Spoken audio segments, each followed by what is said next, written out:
Dunya hania. You don't mind. The earth is empty. He has dunya hania, means he doesn't care.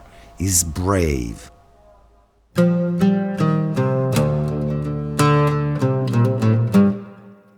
I'm never interested in the way things look, but I'm interested in the story they talk, in the story they tell. I'm not a gardener, I'm a plant collector.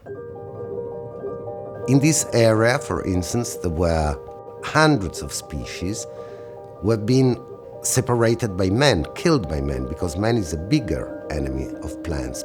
So my due is to go around and to see those friends lost and shaking and scared, and to bring them home, to bring them together and give them a good time all together.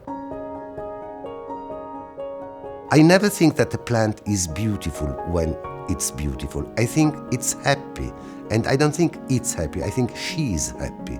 I love plants to be happy together. I don't give a fuck if they are beautiful, but I want them to be in a very good mood. And I know that plants get in a good mood when they are amongst the members of their tribe, because they have more or less the same need, they like the same amount of sun, of shade, of rain.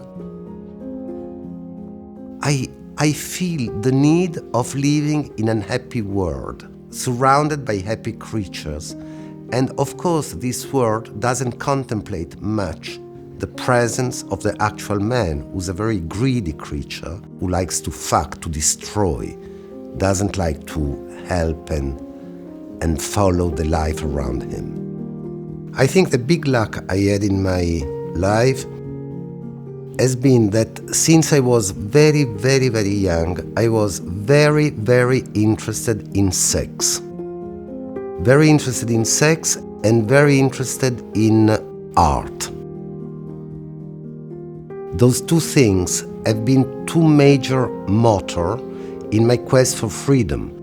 On that, I've been extremely lucky because having this good thing in me, so the drive to sex and the drive to beauty, I was lucky in meeting very good people. Meeting people who helped me a lot when I was a kid.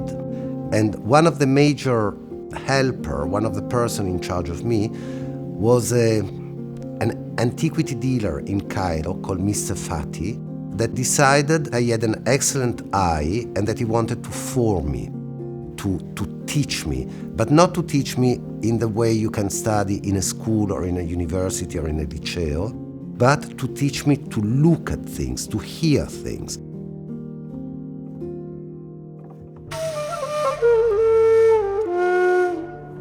I love vices, but unfortunately I don't think they exist.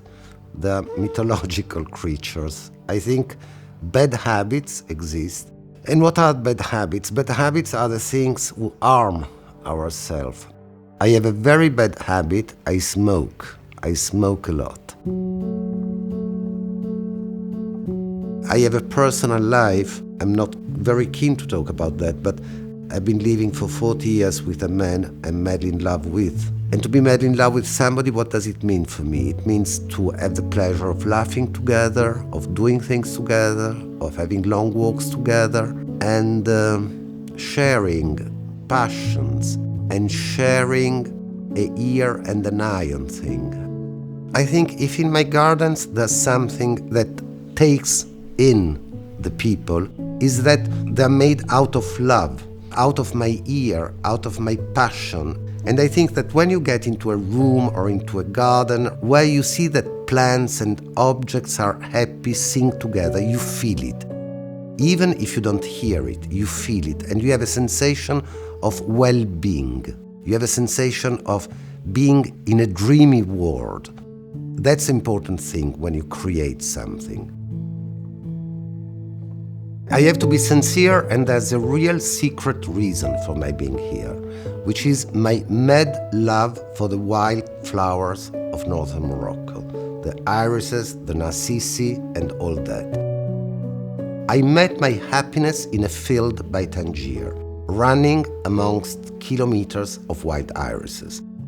All that has disappeared, but I'm not melancholic because I have the feeling that in their art crafts, the Jbala have captured this world.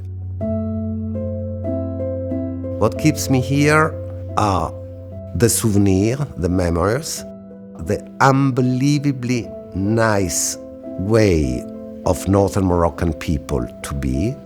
And I must say that in my other place, in Rhouna, which is my countryside place, I have managed and preserved a corner of Northern Moroccan paradise, which for me, it's the biggest achievement in my life. Rhouna is a little village south of Tangier, 1 hour driving from Tangier, completely isolated. It's a village where 350 people live. When I arrived there was no road, no electricity, no access. The only way for getting in was by mule or walking. And it's where I've decided to build my garden and my house. And now, thanks to this garden, we are improving the life of the inhabitants of the village, and we need money. Our major concern is to get money, because it's a very poor village. So amongst the things we do to sell the entrance to the garden, to sell the meals, to sell toys made by our children, we have a workshop of furniture. The workshop gives me a 10% commission on any single piece of furniture which is sold.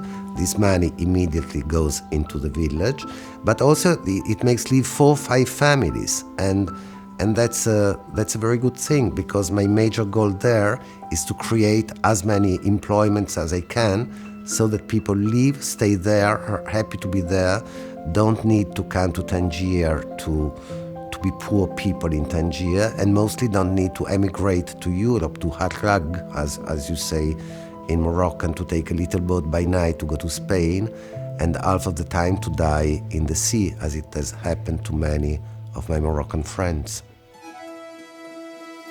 My love for Tangier, my love for this part of northern Morocco, for the Jebala Berbers living around here, is the thing which has decided me to try and conserve the history of this place in this house.